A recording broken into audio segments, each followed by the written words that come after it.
We're always being told in our spiritual circles to live in the now, to remember your truth, to be in flow. Well, this week's channel message from the angels finally tells us exactly how to do that. What does it mean? What the heck does that mean in terms of our lived experience? So welcome back to my channel, you guys. I'm delighted to have you here, and welcome to our new subscribers. I really appreciate you guys subscribing and being part of this really wonderful, loving, and supportive community. So this week's, I should tell you, those of you who are new, who are just finding for this for the first time, my name is Ann Tucker. I am a trance channel. I channel from the angelic realm, and I do that by raising my awareness as high as I can go, and then I go a little higher and I connect, and then the messages and the healing come through, and I share those here with you guys on YouTube.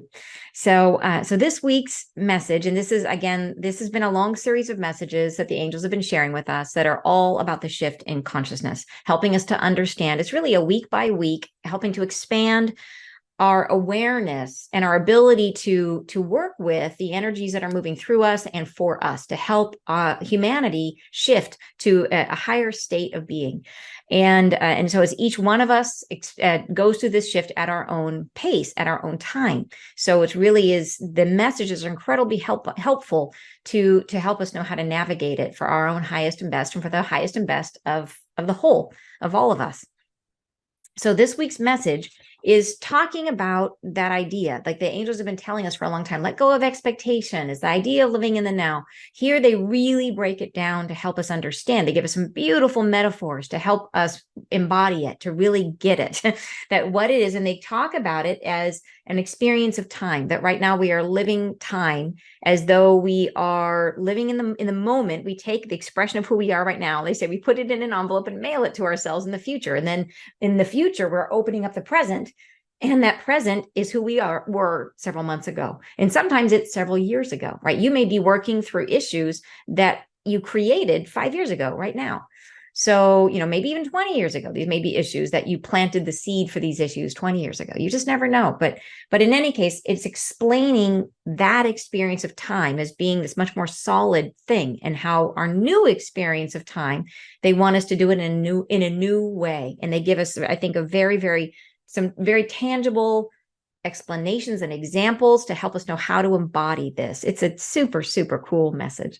So I hope you guys love it. So I also wanted to let you know, those of you who, and I'm super excited for those of you who have joined my new healing program, Soul Convergence. So welcome. I'm psyched that you guys are going to be doing this with me. Soul Convergence is a beautiful program that is helping us to move into this new state of being, which is really, I consider it to be like where you're fully balanced, where rather than experiencing life where you're kind of over here and you're trying to get back to here, and sometimes you can hold it, where you're out of balance, where the wounding is manifesting itself in your reality and your lived experience, where you're finding that you're living, working through more karmic experiences, or the things where your life isn't really what you want it to be. Getting to the place where you are here, which doesn't mean that your life is perfect. It means that you're navigating from a place where things don't affect you in the same way, where you're able to move through life without the same kind of friction, where it's easier, right? Where things flow, where you are in the flow. And then things still can happen, but they kind of bop you back, and and then you come back to your natural state. You are navigating from here. That is the goal of the program. So anyway, so welcome to those of you who have signed up. I'm thrilled you are there. There's a couple questions I quickly will answer, and then we'll get into the message. The first is that some people have been asking, what if they don't remember their dreams? Because as part of the program, you get sessions with a dream analyst to help you move through it.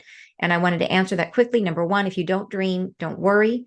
That when you engage in the program, chances are you will start. You may remember your dreams. I will give you some tips and tricks to remember your dreams. Even if you don't remember your dreams, you will still have all the benefit of the healing. The dreams are there to just help you with your awareness and to help you move through a little bit more easily.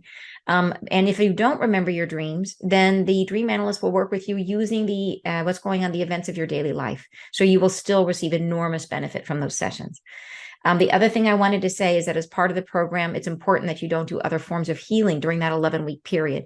However, if you are working with the angels, if you're part of my other programs, if you're part of peace bathing or other programs, they say that as long as you're only using the current sessions that are currently now happening, so new live sessions and the recordings of those newly live sessions. So example, peace bathers, the session that you're having this month, you can use that recording. And the next month, don't use it. Move to the next recording and use that for that 11-week period. They say only do the current one. And that way, everything that you do, as I channel on it, they said the specific, they said everything will align.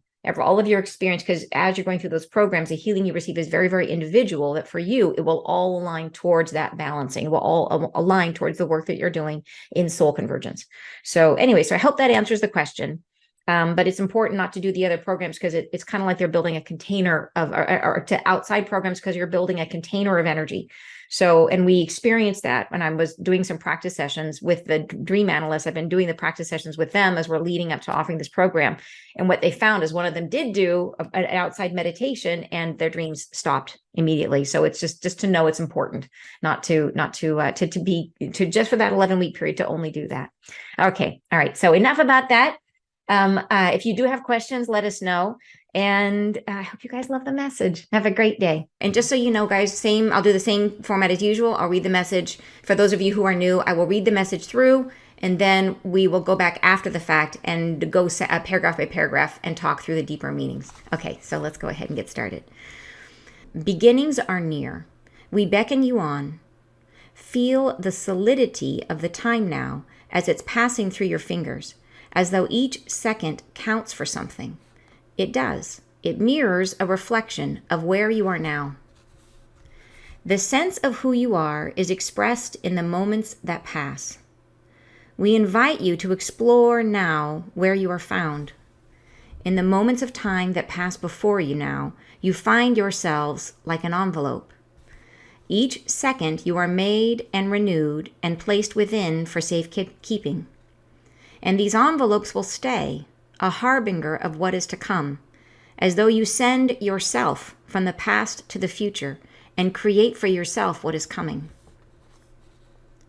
We invite you now to feel, in the sense of who you are, what is now expressed, what is happening, as a tense that is passing and has passed. As though each sentence that you utter with each breath is a memory in the making. As though that self who has been a moment ago is so far lost to the now they cannot be formed in your memory, as though a second ago cannot be found.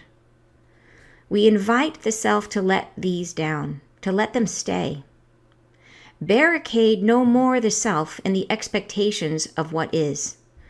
What are the best ways? What are the hows and the means and the many templates for living?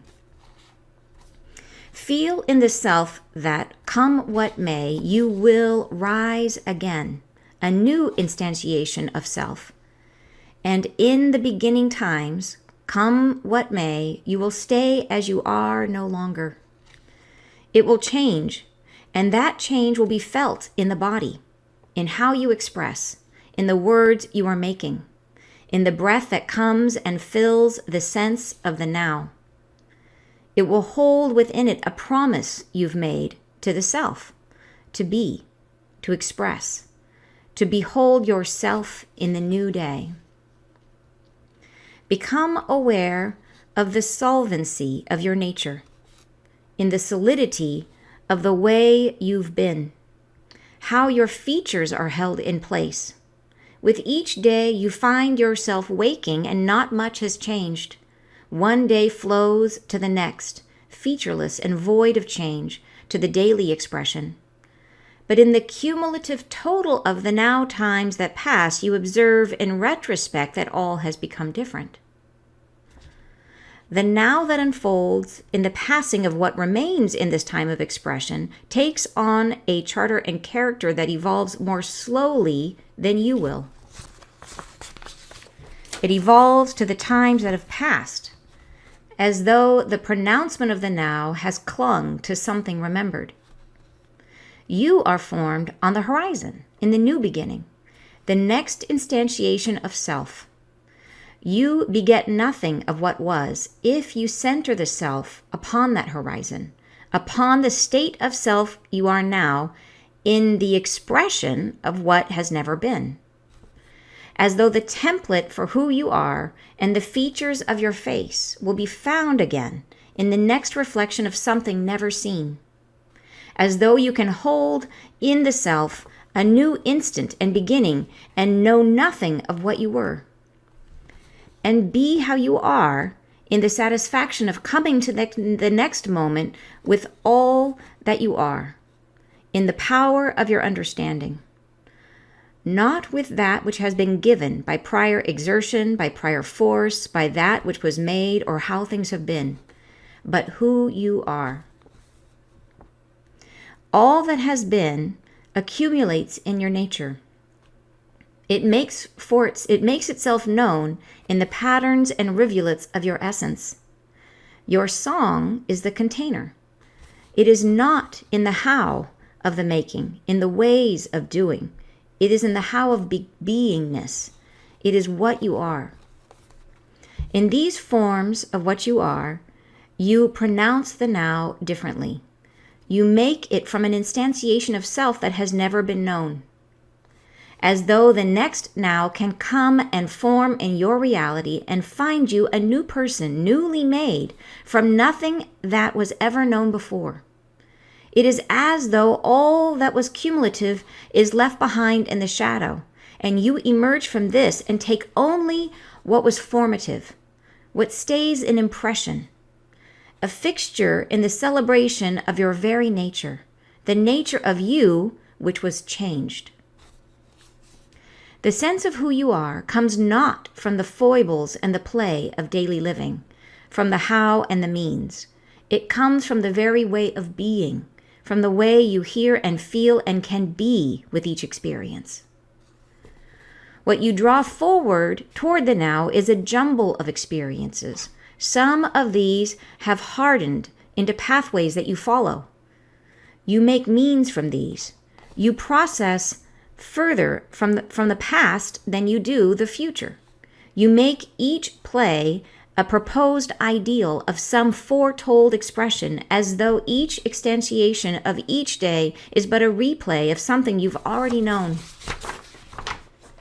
We wish you to take only the drive to be forward, to make yourself known to the world, to find now any injustices you happen upon to be something novel you reach only through formation of feelings, the knowings underneath that come forward, the prejudgments that you have made, to release this, to let bygones settle. Let the foundations of appearance be opened. Let the self reveal itself in knowledge you have not yet understood, to see in the self and in the world a portal to something new and different. Though the circumstances seem unchanged, the world is resolving differently around you. Should you come to each day a new visage, a new way of being, as though you are formed upon the wave of the current reality, each moment breaking, moving you toward your future journey, as though you are an expression of life in continuous evolution, you make a way, you pave the path to the unknown, to what is future. And your future is made already.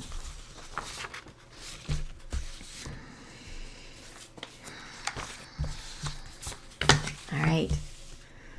So some beautiful, beautiful passages in there. Like as I was going through this, my highlighter was like going crazy with the highlighter. There's like so many good parts. It's like, oh my gosh, everything's highlighted.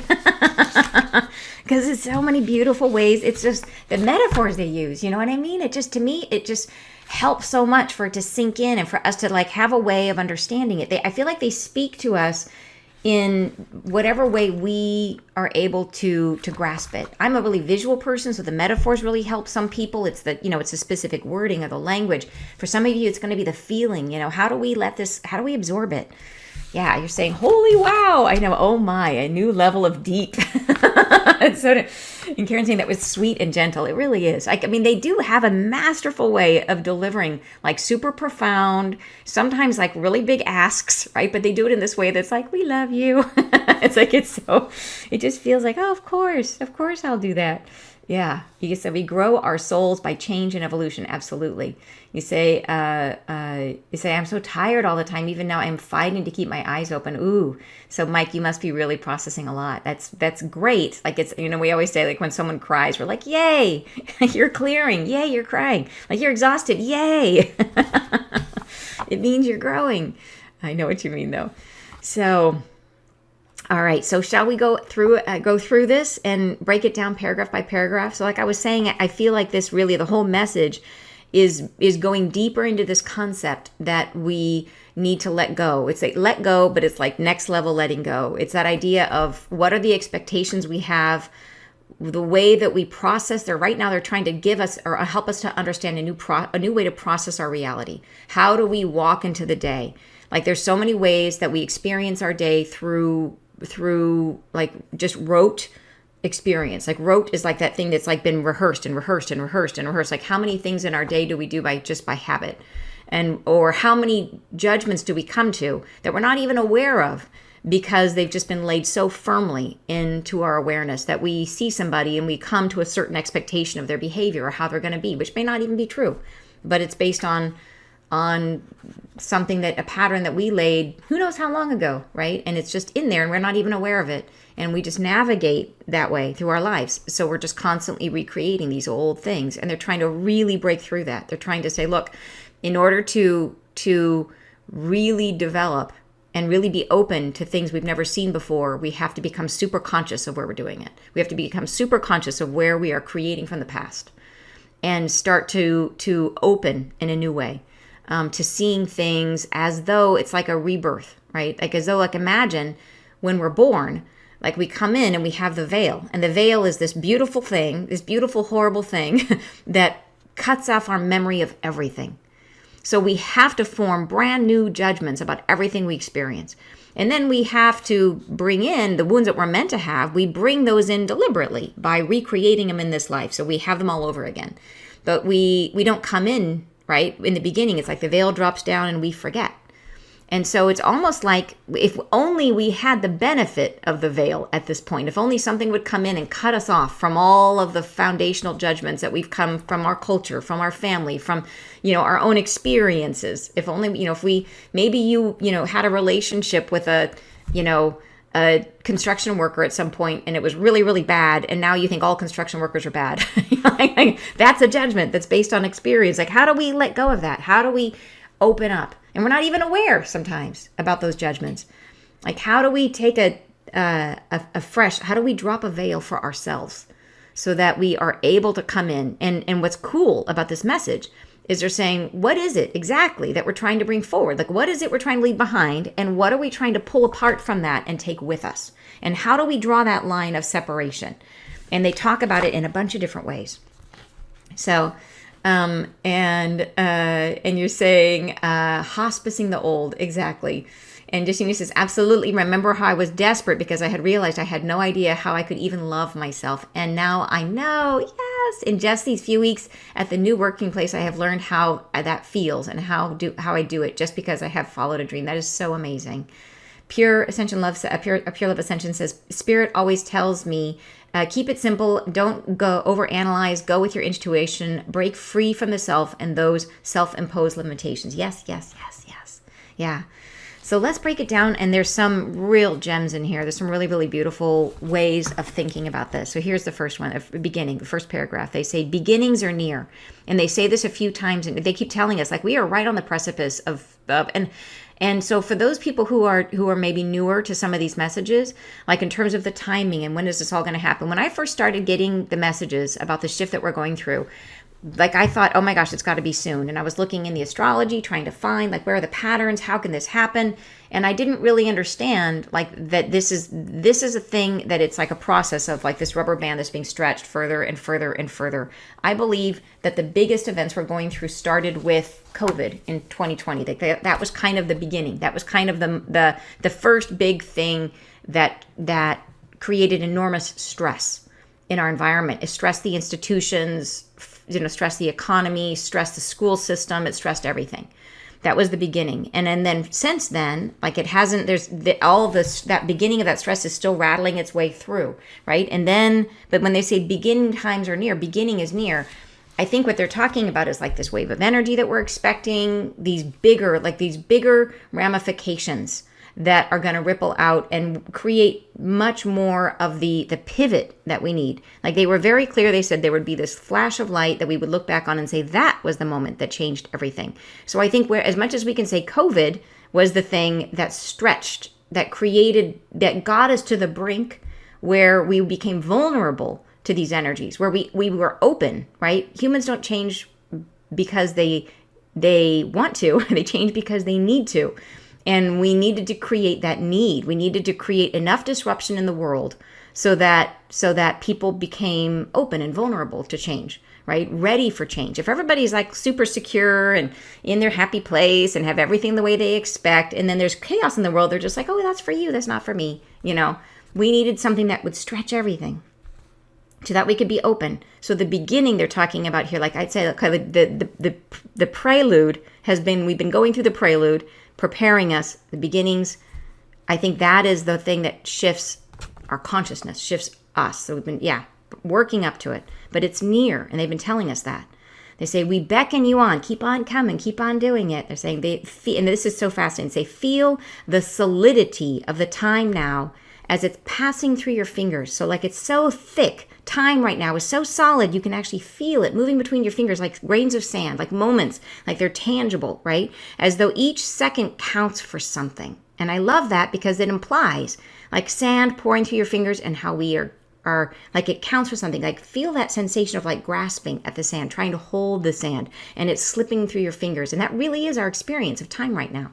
Like there's that sense of like, oh my gosh, where did the day go? As though, oh my gosh, this was a concept. I needed to hang on to that time. I needed to grasp it.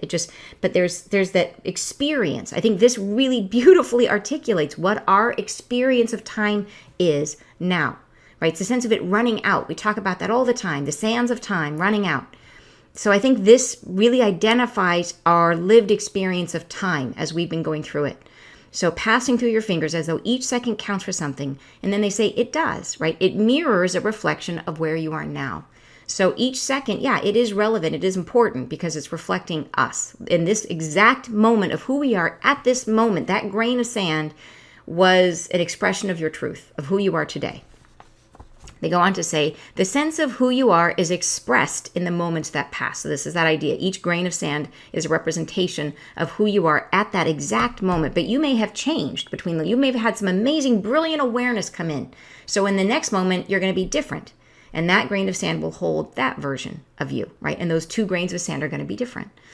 So the sense of who you are is expressed in the moments that passed. We invite you to explore now where you are found in the moments of time that pass before you now. You find yourselves like an envelope. Each second you are made and renewed and placed within for safekeeping. So that's that idea that in this exact moment you are exactly as you are, but in the next moment you might change, something in you might become different in some way. And that particular grain of sand it's like it's put inside an envelope. Like this particular moment is the only time you've ever been that version of you. So they're going to put it in an envelope for safekeeping. But why choose the metaphor of an envelope? Because they say these envelopes will stay a harbinger of what is to come. So harbinger, and I might be pronouncing that wrong, I don't know, but it is a foreshadowing of future events. So the envelopes we use to send something. They say it is of what is to come, as though you send yourself from the past to the future and create for yourself what is coming. So we take that expression of who we are right now and we put it in an envelope and we mail it to ourselves into the future. And then in the future, we open it and we're like, oh, like here's who I am. And it keeps us on a particular path that we created by our expectations from now. So and how far into the future? Maybe it's 2 months. Maybe it's 2 months from now, right? Maybe it's, and I can see that the live is buffering. Hopefully this is going okay. Hopefully I'm not paused in one of those like really weird expressions. Anyways, hopefully it's flowing for you guys. But that is the idea of like how we create our reality right now, is that we are taking the moment, taking each grain of sand, putting it in an envelope, mailing it to ourselves, and then 2 months from now we open it, and that's the reality that we're living in. We are experiencing the now as a reflection of who we were 2 months ago.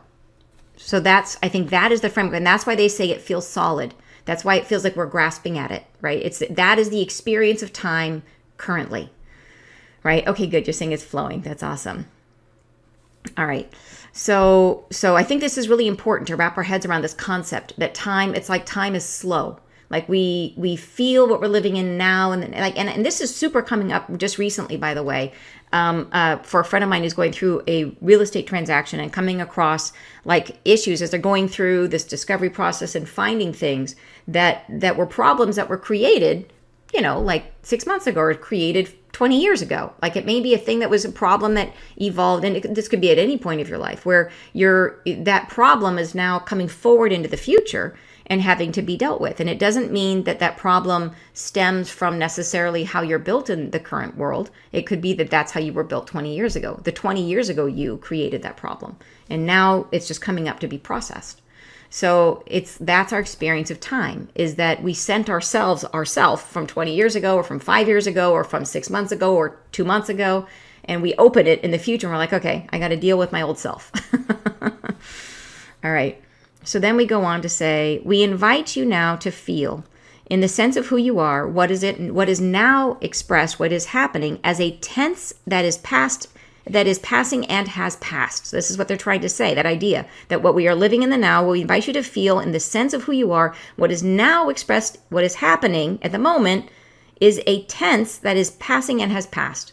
So it's like we are kind of living in the now, but we are de facto living in the past, because we are opening the envelopes we sent ourselves a long time ago. So which is kind of a wild concept, right? But I think the metaphor, I think, is helping for me to get it. I hope it's making it clear for you guys. All right, as though each sentence that you utter with each breath is a memory in the making, right? As though that self who has been a moment ago is so far lost to the now, they cannot be formed in your memory. So this is what they're trying to get us to get to the place where when we have an experience, we let it go. We don't put it in the envelope. When we live the now, we experience that now and immediately let go of it. So we want to break this whole experience of time, break the experience of sending ourselves from the past. So we're trying to live the now and immediately let it flow out of us.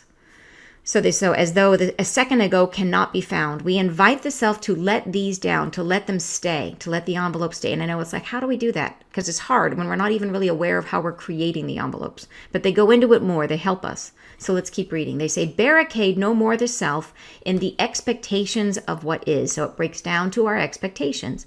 What are the best ways? What are the hows and the means and the many templates for living? So number one, we do it by our expectations.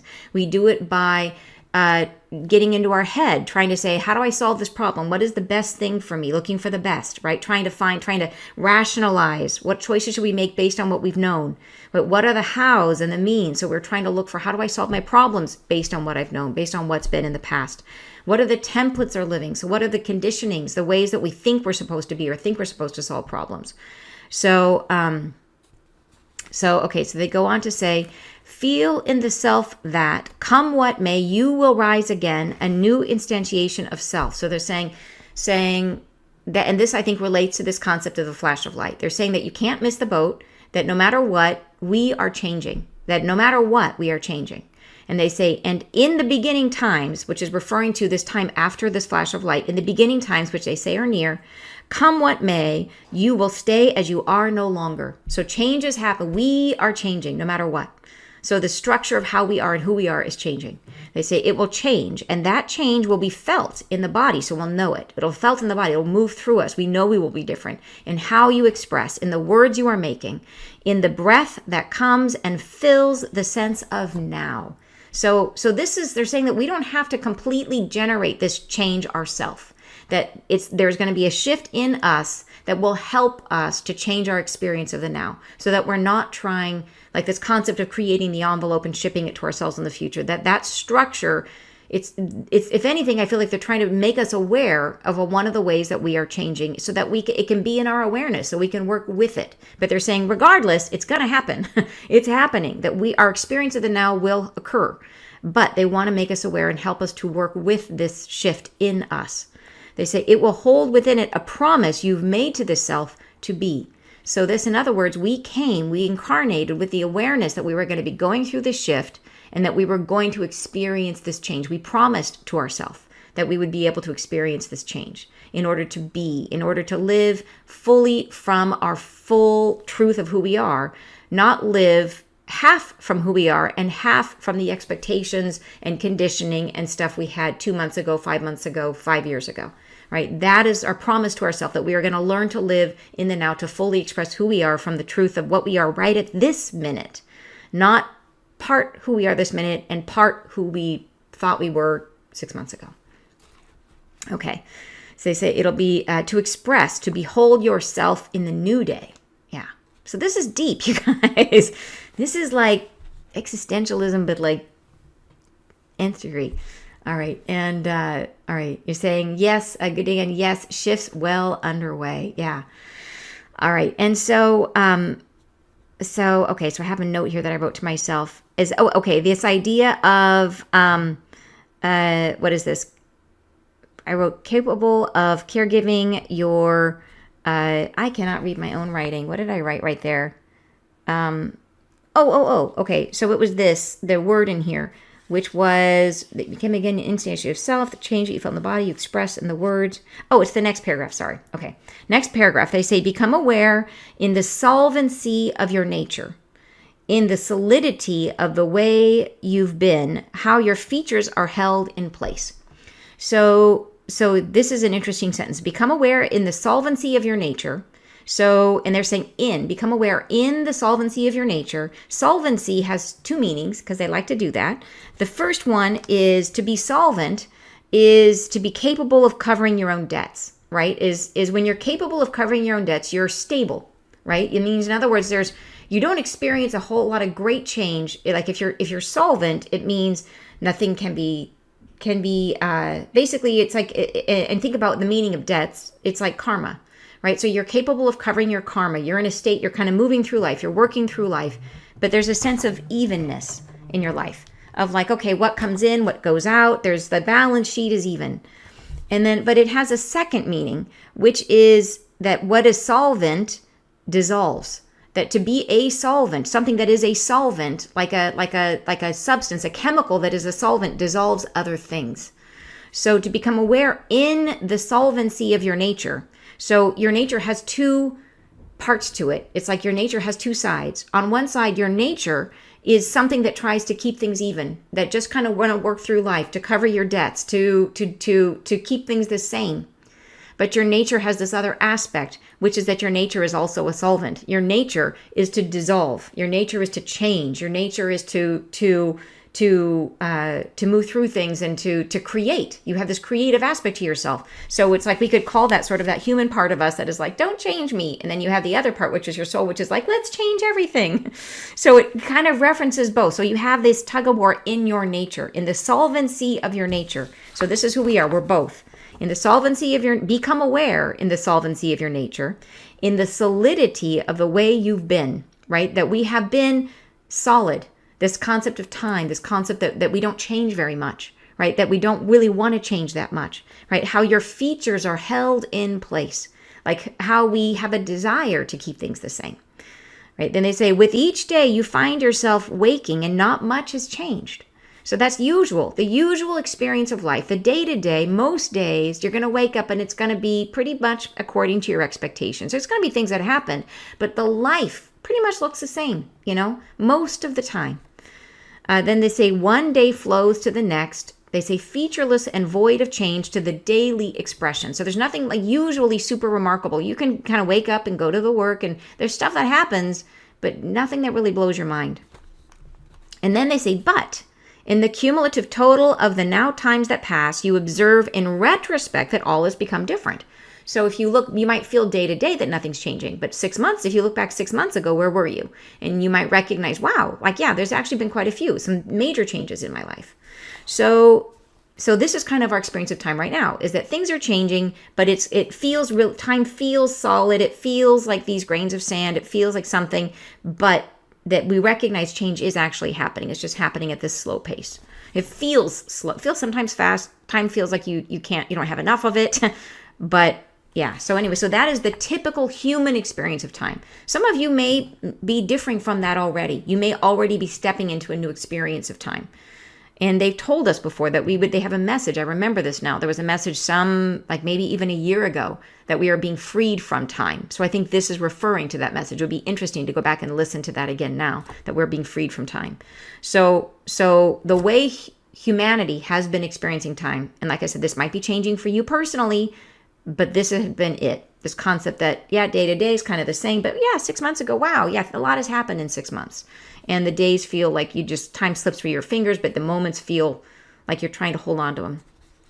Then they go on to say, the now that unfolds in the passing of what remains in this time of expression. So in other words, in the moments that we have left before this big flash of light, right? The now that unfolds in the passing of what remains in this time of expression takes on a charter and character that evolves more slowly than you will. This is interesting. So in other words, in the time coming before this flash of light that they say is the moment that changes everything, that we will begin to change faster than what the now is changing. So what the bulk of humanity experiences, the way that we experience time, that it's almost like we start to separate from time, that we start to separate from how we have been experiencing our reality.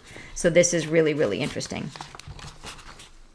So they go on to say it evolves to the times that have passed, as though the pronouncement of the now has clung to something remembered. So this is how we will feel time up until that moment that we have this shift that comes through, this flash of light, that we will feel like the times that we're living in are clinging to the past, that they're an expression of something we used to be, an expression of how we used to live. So how this might feel, because we navigate everything through feeling, is how this might feel is that your life is not keeping up with how you feel on the inside. You might feel like, I am changed. Why isn't my reality different? I feel different. Why is everything else the same way it's always been? So you might start to feel disjointed from your reality, as if like, I don't fit in my life anymore. Like there's things in my life that are just not copacetic anymore. And so that might be a feeling of what we might think of that as dissonance, separation from your reality. So, so you're saying, been feeling anxious tension between being present mindful and compulsion to process everything. Yeah, that's really interesting. Yeah.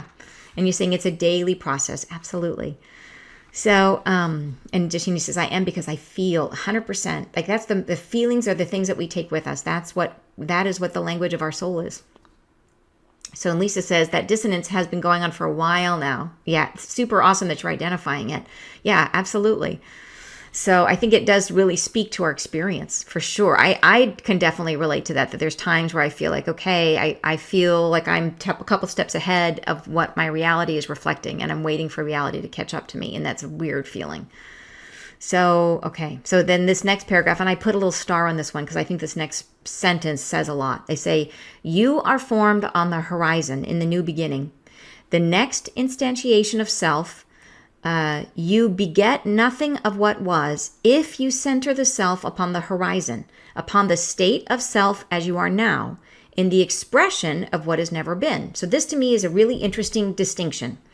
So they say you're formed on the horizon. So it's like you are formed they want us to move from being formed in the past to being formed by something we've never experienced. And so they're calling it the horizon. That's what they're referring to. When they say the horizon, they mean, what is it that we've never experienced? It's on the horizon. So it's not necessarily the future. It's like, the best way for us to understand it is the future, but they're saying it has to be something that is not the past. And that something is something we've never experienced. So it's that concept of being open. Like if you had to really boil it down, it's like we're trying to experience ourselves as being open, as if we have a veil that's dropped down. And the best way for us to think about experiencing a veil is to be living in a state where we've never experienced before something, so that we don't have a prior knowledge of it. So they're saying you beget nothing of what was. So the way to separate from this experience of creating from the past is they say, if you center the self upon that horizon, upon the state of self where you are now. So in other words, the truth of who you are in this current exact, like all of your wounds, all of your junk, all of your things that you're still processing through, All of the beautiful gifts that you have, all of the divine expression that you hold, all of it, like your exact right now truth. That is the state of who you are right now, but in the expression of what has never been. So how do you so right now we have the state of who we are now, and then we have the filter that stands in front of it, of all of our expectations and our prejudgments and the templates we think we're supposed to live in and the society that we're supposed to conform to. And that's the filter that we express ourselves through. They're saying they want us just to remove that filter, to just be the self without the filter, without that in front of us. It's because we're moving into a state of something that has never been. So that I think is an important, I did a little highlight on that one, right? In the expression of what has never been. As though the template for who you are and the features of your face will be found again in the next reflection of something never seen. So, and I love that they say that it's like the features of your face. They give us that metaphor of almost like looking in the mirror and seeing yourself for the first time, right? It's like will be found. So it's like you're not looking in the mirror with that experience of seeing yourself like you always have, where the first thing you're going to do when you look in the mirror is you're going to see like, oh, I know I have that little blemish or whatever, because like I always see that little blemish, or you might be looking like when we look in the mirror now, we don't really see ourselves. But a way to do this is to look at your mirror in reverse, like take a picture of yourself and reverse it and see yourself opposite the way you normally do. And it just is startling. It's like, oh my gosh, that's me, but it doesn't look like me. That's the experience, right? They want us to find ourselves in this reflection, in the next reflection of something never seen. So it's really trying to wipe away these expectations, our conditioning. Yeah. As though you can hold in the self a new instant and beginning and know nothing of what you were. So it's just, it's really like a rebirth. And be how you are in the satisfaction of coming to the next moment with all that you are. So I love that too, because it's really saying that when we do that, if you think about that you have this expression of who you are, all the truth of who you are, but then you have this filter in front of you, and you project that self through the filter. By nature, a filter filters stuff out, right? A filter only lets some part of you through it. If you get rid of the filter, all of you gets project forward. It doesn't change you. The filter changes you.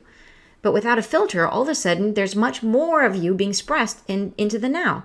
So with all that you are, they say, in the power of your understanding, this understanding of self, right? Not with that which was been given by prior exertion, by prior force, by what was made or how things have been. So they say that's the filter. The filter is like all the things that formed you up until now. They say, but who you are. This is what they want us to express. Yeah. And then they go on to say, and then I wrote another comment. It said, not our conditioning, culture, or external influences. Yeah, is what we're trying to, that's the filter. We're trying to get rid of that. They go on to say that all that has been accumulates in your nature. This is a really beautiful part. All that has been accumulates in your nature. It makes itself known in the patterns and rivulets of your essence. Your song is the container. I love that. So I'm just pausing there because I think it's so cool. So that all that has been accumulates in your nature. So it's that idea that we think that when we go through life, we're becoming like streetwise, like we're learning how to navigate life. We're learning the tips and tricks and the shortcuts and the ways of sort of navigating the world. And it's true. Like that's how we kind of cope with life. But what about the soul? How do we get to this place of full expression of the soul? And they say that all that has been, everything that we've been through up until now, it's not about gathering the street smarts. It's about how has it changed us? And they use that lower. They say this is the important thing. What has changed you? So all that has been accumulates in your nature. The ways that you have been changed by your reality accumulate in your nature. Right? It makes itself known in the patterns and rivulets of your essence. So your song is the container. So imagine that your song is like the song of your soul. So what are the things you've experienced in your life that have changed your very nature, your very soul? This is what you keep. Right? It is not in the how of the making, in the ways of doing. It is in the how of beingness. It is what you are. So this is the key right here. It is basically, it's how has your song been changed by your experience.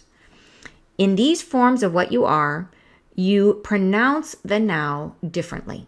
So when we experience the world without the filter in the way, we experience the now in a different way, right? You make it from an instantiation of self that has never been known.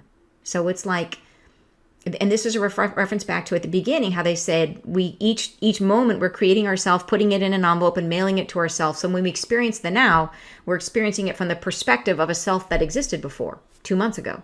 They want us to experience the now from a self that has never existed before. They want us to be, and this is that you hear this like the truth of who we are, how we're supposed to be bringing in more of our higher self. This is breaking it down. Like, how do we do it? What does it mean? It's this. It's getting rid of the filter. It's allowing that full self to come through, to be experiencing the now from the now, not through the filter of 2 months ago. Yeah, it's really deep, but I think they're giving us some really great tools to help us understand this. You're saying from filter to free flow. That concept feels like a huge sigh of relief. Oh my gosh, yeah. Yeah, and Teresa says, love that. Yes. Throw those filters out. They are full. Yes, exactly. All right, so you're pronouncing the now different from an instantiation of self that has never been known, as though the next now can come and form in your reality and find you a new person, newly made from nothing that was ever known before. So it's like as if in each moment you're being reborn, you're coming in, there's a veil down, and all you have is your song. All you have is the formed experience of who you are. That, yes, it is based on all your experience. It has all that wisdom in it. But you're experiencing the world through that wisdom, not through the filter. That's the difference. Yeah. So it's like we're experiencing life through the soul as opposed to through the head and through the culture and the judgments and the blah, blah, blah, which is all the head. Blah, blah, blah. It's like that's a technical term. It is as though all that was cumulative is left behind in the shadow. And you emerge from this and take only what was formative. Yeah, so cool. What stays in impression, a fixture that is the celebration of your very nature, the nature of you, which was changed. To me, I need to highlight that. I'm going to highlight that after this. I didn't highlight, but I double underlined it, but that needs a highlight. The nature of you, which was changed. That is what we're trying to bring forward. Like, that's what matters. That is your soul song. Your soul song is like, I came into this life. I was already a certain someone, but I'm different now. And right this moment, I'm different. I'm different because of this message has changed me, right? This message has changed how I understand my life. So now I'm different than I was 5 minutes ago. And that now, right, is changed. That's my new soul song. I'm claiming it, right? I'm claiming myself as different now, that I've been changed. And that nature of me is what I want to express. I want to now move forward from listening to this message, from hearing and feeling this message, as changed by it. And I want my reality to reflect that change. I want to be able to absorb it immediately and not create it 2 months from now. I want to create it now. Yeah. All right, they say the sense of who you are comes not from the foibles and the play of daily living, from the how and the means, right? It's not about how, like when we're trying to always focus in our head about like, how am I going to get there? Trying to solve problems. Really, it's not from that whole concept of trying to solve problems. So solving problems puts us in our head, and they're trying very hard to get us, and they've talked about this in other messages, that we're trying to move from the heart. We're trying to live in flow, right? To show up for every moment, see life as it comes towards us, and be moved through it as a communal effort between us and our guides, right? Us and the angels, that we're trying to flow into life, to come into this authentic expression of who we are, as opposed to trying to diagnose and control life. Yeah.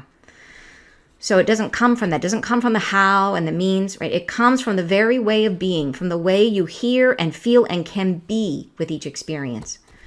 The next paragraph, they say, what you draw forward toward the now is a jumble of experiences. Some of these have hardened into pathways that you follow. You make means from these. You process further from the past than you do the future. Right there. I highlighted and underlined that. That was a double. So like they're saying, like the way that we are currently living in this solid sensation of time where we're trying to grasp every moment, where we're putting every moment in an envelope and mailing it to ourselves, it's coming from the filter, which is a jumble of our experiences, which we consider our street smarts. And we use those street smarts to try to analyze our life, to try to plan for our future.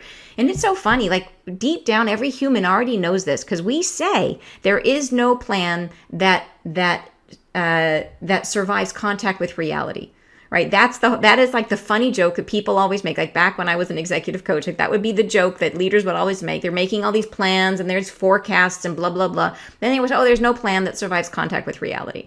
So there's the reality that as we're trying to solve our problem with our head is like a very poor tool. We are not supposed to lead with this. We're supposed to lead with this. So the heart is supposed to call the shots, and the heart is supposed to say, okay, this is what we're doing. And the head is supposed to then say, okay, I'm listening. Let me now command the resources you need. Let me now be in service to that call from the heart. Let me now provide for you what you need. And it doesn't mean that we're supposed to throw away all our thoughts and our very valuable and important brains. It's just that the brain becomes in service to the heart. The heart leads. We don't see the filter. We move into the now. I consider it like, think of this. If you have ever like gone through your daily life, going through your, like they describe it here, the forms, the patterns, right? That some of these have hardened into the pathways that you follow. The jumble of experiences harden into pathways that we follow. So how many pathways are there in your life? Like think about how often you drive somewhere in your car and you're so used to doing it that you're not even aware. You get there and you realize your brain was somewhere else while you were driving. Like that's a hardened pathway, right? That you're like, I'm on autopilot. How many times are we on autopilot in our life, right? So in those cases, like we're moving through life from that experience. I can't even remember what I was about to tell you there, but they want us to get to the point where, I'm sorry, I was on a train of thought. It was going to be I'm sure it was going to be amazingly profound. I have no idea what I was going to say. I'm sorry, you guys. Maybe it'll come back to me. All right. So you process further from the past than you do the future. You make each play a proposed ideal of some foretold expression, and through each instantiation of each day is but a replay of something you've already known. So, and they're really trying to show us this experience of what it is we've been in, that we are trying to process. We're trying to process our reality from the past, right? And we're living in that way. We sort of have one foot here and one foot there, and we're really trying to stop doing that. But I feel like is this making sense to you guys before? I said you are just demonstrated releasing the past. Thank you.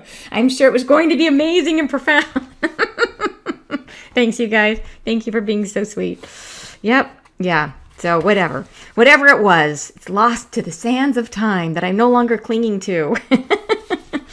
So, all right. So this, I think, I just love that idea. You process further from the past than you do the future. So they're trying to get us to let go of that idea. They go on to say, we wish you to take only the drive to be forward. I think this helps us to understand how we're meant to feel. Like the best way, I think, to understand this really consequential shift in the way we experience our world is to think about it from a feeling perspective.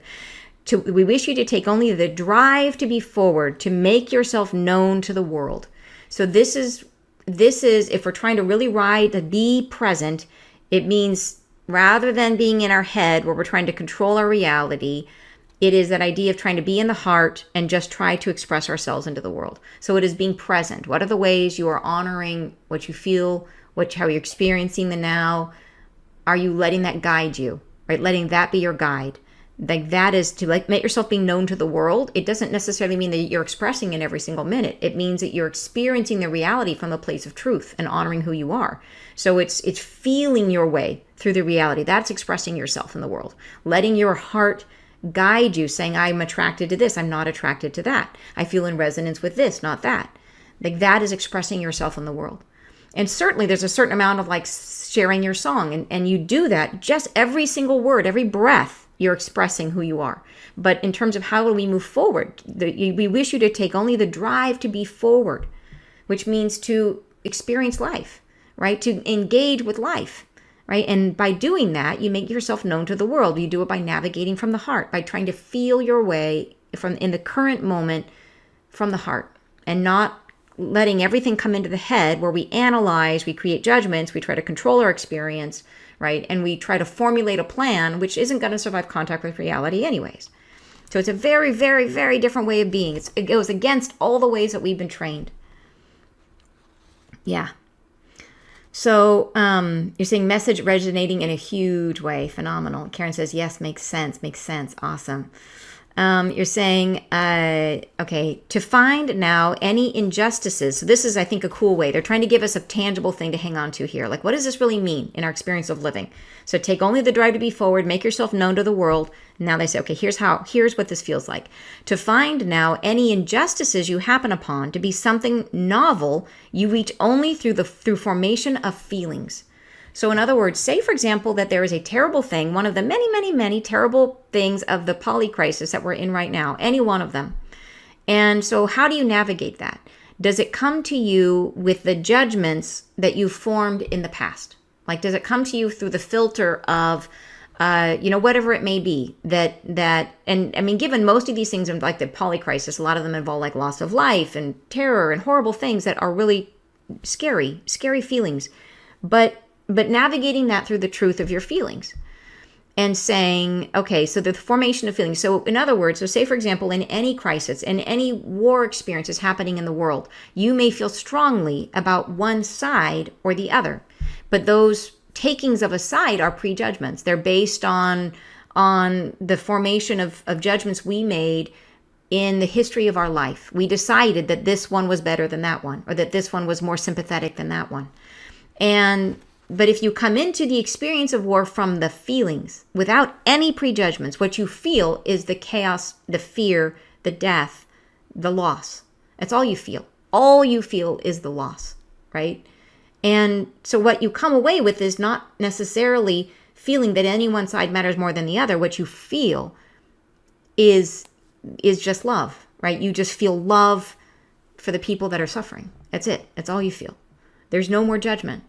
So it's that concept of navigating only from the feelings, right? The knowings underneath that come forward, the prejudgments you have made, to release this, to let bygones settle. So aware of it that you've taken a side on any issue where you've taken a side. They say, let the foundations of appearance be opened. So letting down any place that we have formed a prejudgment and only feel, navigate through feelings, which is love. Right? Let the self reveal itself in knowledge you have not yet understood. I didn't even highlight that. Like, oh my gosh, right? Let the self reveal itself in knowledge you have not yet understood. So this is our stretch. Like, this is what we're trying to do. This is so hard to see in the self and in the world a portal to something new and different. And by that, I feel what they mean is let the self reveal itself in knowledge you have not yet understood. Is that's our higher self. Like, that is that wisdom we're trying to tap into. Trying to not lead from our filter. Trying to lead from our connection to our higher self. To our greater wisdom. Which is that all suffering is just suffering. Right? It doesn't matter whose side. There's no right and wrong. There is only love. Right? There is only love. And all the suffering in the world, all we have for that is love. And that's our wisdom we need to embody and remove that filter. No matter, even if it's your family, right? You look at that and you say, my family is suffering. I love them. And everybody in this conflict is suffering in some way. They're all suffering. They're suffering from their wounds. And it's just, at the end of the day, all there is love. So, yeah. So then they go on to say, though the circumstances seem unchanged, the world is resolving differently around you. So they're saying change is happening. And they've been saying this all along, that change is happening, that we are in the midst of it, that it's happening now around us, that it will come home to settle in us in a really big way. Should you come to each day a new visage, and visage means like a new face the day, the world in a new face each day, a new way of being, as though you are formed upon the waves of the current reality, each moment breaking, moving you toward your future journey, as though you are an expression of life in continuous evolution. You make a way. You pave the path to the unknown, to what is future. So this is concept that if you just come into it with a new, and I like that they bring up that new visage. It's that concept of looking in the mirror and seeing yourself as if you've never seen yourself before, right? That you're a brand new person, right? The next second, you're a brand new person because you've just learned, right? You've just grown a little bit. So now you're new again. So you're not who you were 5 minutes ago. Right? And you take that and you try to see your future through that. So if there's something in this message that resonated strongly for you, you want to live through that. You want to live from that. Yeah. And let it change, let it ripple out into all your judgments, all your perceptions. Yeah, and as though you are an expression of life in continuous evolution, that you can't be put in an envelope, you can't be put in a bottle, because you are just constantly changing. There's nothing about you that is the same as you were 5 minutes ago. You make a way, you pave the path to the unknown, to what is future. This is the true, like this is what they're really trying to drill home about letting go of expectations. They say, and I love this last part, and your future is made already. So it's almost as if like they're saying you can't fail, that you can't mess this up. It's a matter like we're going to get there one way or another, but they want our awareness to be involved. Because the truth is that part of the reason we're here is to have this experience. And if this just happens to us, if we're just kind of like carried along and it's like, oh, if we're not aware of how we've changed, then we kind of miss the big sort of like the lesson that we can then share with the rest of humanity and with the rest of the world. Like if we like think about like the best way to really understand something is to teach it. But you can't, the hardest things to teach are the things that you're not aware of how you learned. So like if you try to teach somebody how to walk, it would be very, very hard because you just do it. If you try to teach someone how do you breathe, if you try to come up with a step-by-step of like, how do you walk? It's not easy because we just do it without thinking. Anything that you know really, really, really well, it becomes very hard to teach. But if you are super present in the process, if you learned it through the conscious application of effort, then it becomes easy to teach because you can say, well, these are the steps I took to get there. This is how I did it. So how do we all become teachers to the rest of humanity, to the rest of the universe about how to go through this shift? We do it by being consciously aware of our process. So that's what they're really trying to help us do. They're saying, this is going to happen. Your future is already made. You can't miss the boat. But how do you provide the greatest benefit to yourself and to the rest of humanity as you go through this process? It's by being conscious, by being aware, by noticing what's going on, by being able to label it and name it and really embody it and get there sooner, get there faster so you can lead the way. And this is how we do it. So that's why they're telling us this. That's why they're trying to share this with us. There's no threat. There's no worry that you're going to not get it. You're going to get it. And every little bit of it that we're able to incorporate, right, is in the service of the all, in the service of everyone. Yeah. And you're saying, Wendy says, wow, it's almost like looking through the eyes of a babe, the innocence of children responding and expressing from just now seeing or understanding for the first time. They're not in the head, but where their eyes and heart see and feel 100%. Isn't that amazing? And then think about that as children go through and they start to try to make judgments. They try to understand and to solve problems and stuff like that. And this slowly it goes up into the head. We're trying to reverse that process to come back into the heart, to reprogram ourselves to live from the heart. And like I said, it doesn't mean that we let go of our knowledge. It doesn't mean that what we do is it's just a big shift that we then understand the role of the head properly. We are coming out of a period where we have kind of had a worship of the head, where it's been like, all about logic and reason and science. And those things are incredibly valuable if they are in service to the heart. But if we live our lives from that place of logic and science and rational thought, we are missing the mark. We're missing the point of being human. Yeah. And then they say, and you say, there are other selves. I think you're talking about conflict and other people. Yes, there are other selves because we are them and they are us. When they hurt, we do. When we love, we are more of ourselves, which is love. Yes, beautiful. Thank you for saying that. Absolutely. And Rebecca's saying in continuous evolution. Yes. And Wendy's saying, I love that. Heavy load of succeeding is gone. Oh my gosh. Yes. And you say, yes. Teresa says, I think I might already be doing this because I haven't been able to take sides and see only suffering of the innocents. And that is phenomenal. And yes, right. And I think that is phenomenal. So, so then the challenge would be saying, okay, in this particular area of my life, I feel really in my heart. Like I feel really guided. I'm in my heart. I'm connected to my higher self. Where am I not? Where am I still holding? And often it comes back to like judgment of ourself. Like that's the hardest, I think. It is varied for different people. I say it's the hardest because that's more mine. But maybe yours is more judgment of others. Like that could be, judgment of the external, of the global. So it's probably everybody's hardest is different. So where is it hardest for you? Where do you feel the deepest, where it's the hardest to let go of? Yeah. And so there's going to be some areas, and that is super true, that there's going to be some areas where it's much easier for us to embody this than others. And that's okay. Like they said, we're good the way we are right now. Who we are today is perfect. We're just working our way and we're using all of these constrictions in ourselves to learn, to experience life. Yeah. And you're saying, well, our animals come with us through the flash. I love them so much.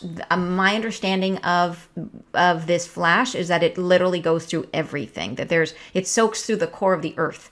So it's like, it's not a, like it, and I've seen people, I know people who've had dreams about it and they see it the same way, that it literally just moves through everything. There's nothing that is not affected by the light. Yeah, which is phenomenal. Really, really cool.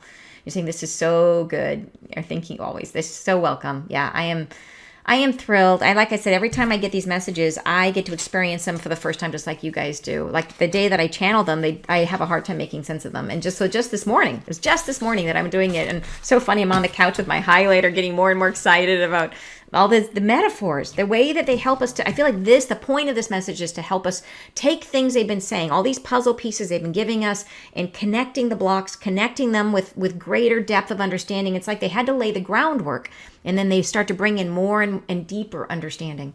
So it's just, wow, right? It's really, really cool. So if there's parts of this message, if you're new to the channel, anybody who's new to these messages, who's joined us just recently, if there's a lot here, like it's, of course, you know what I mean? They've been talking to us for a while. So yeah, so do go back and listen to, and the more you explore the messages, the more you experience what they're trying to teach us, the more sense it makes, I think. There's a lot of you that have been with me this whole time.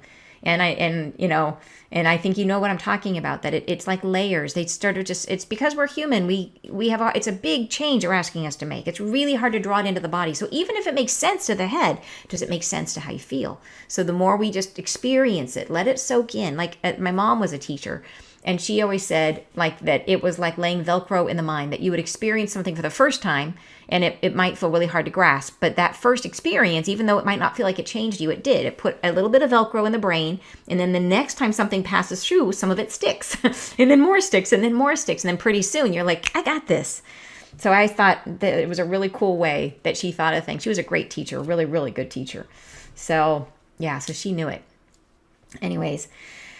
Oh, you guys, so cool. Oh, okay. So thank you so much for joining me on this one. I wanted to let you guys know, for those of you who are interested in doing soul convergence or who are part of peace bathing, a quick announcement is, you guys, I needed to channel, because for those of you who are doing soul convergence, which is my new healing program, which is balancing the masculine and feminine, helping us to move into these energies more fluidly, more easily, that there was some concern is that they've said they don't want you doing other healing modalities. But then the question is, what if you're doing my other programs? What if you're working with the angels through me in peace bathing or in other programs? And I got a message, I channeled at the end of today's message, I asked, and they specifically said that it is okay in the other, for example, in peace bathing and other programs with them working through me, that if you are doing the current recordings, current sessions or current recordings that they've just given you and that are currently giving you, constantly updating, that all of those will end up merging towards, like everything starts moving towards a greater good. Everything will move you towards that balance. So it will all work together. What they don't want you doing is going back and listening to past ones. So so it's okay to stay doing, if you want to continue, it's okay to continue. Just don't use past recordings, anything that was from the past, until after you're done with the program. So hopefully that answers that question. So so that's as long as it's current, as long as the current meaning, it's the current version. If it's peace bathing, it means this month's recording. And then when it's next month, it's only next month's recording or session. And then at the end of, when we're finished with soul convergence, then it's free for all. You can go back and listen to the other ones again. But so anyways, hopefully that makes sense. And I will send out an email to you guys and send out some messages regarding what some of the Q&A that I've gotten, questions and answers that I've gotten about the program. So in case you guys, some people have been asking, like, what if I never dream? That's a big one. And the answer is, don't worry, the healing will still work for you no matter what. But that the dream work is incredibly helpful and awesome. And it only takes one dream. And then once you start the program, your intentions, your guides will work with you to help you remember dreams. We'll be giving you tips and tricks to remember dreams. And then on top of that is, even if you don't dream, you can still have a session with an analyst, and they will help you just work with the experience you're having in your daily life. So the session will still be valuable to you, just working with what you're currently bumping up against in life. Yeah. So anyways, I hope that helps. You say, when you started today, I thought you would be a great kindergarten teacher. Oh, that's awesome. You love and react so cheerfully to everyone. Kindergarten spirit teacher for grown-ups. I love that. Thank you so much. I loved my kindergarten. Mrs. Sweetwood was my kindergarten teacher, and she was so kind. So that's a great compliment. Thank you. So much clarity. Awesome. Thank you so much. You and the angels have helped me more than you ever know. Oh, thank you so much, Farina. I love that. Thank you. All right, you guys have a fabulous weekend. I will be sending you love. I cannot wait. See those of you who are coming to the retreat. I'll see you soon. And you guys do something beautiful for yourself this morning. Give yourself your own, even if it's a treat of a half hour to take a little time to do a meditation, whatever it is that you do that makes you feel your own connection to spirit. Love you all. And I'll see you next Friday live. Bye, you guys.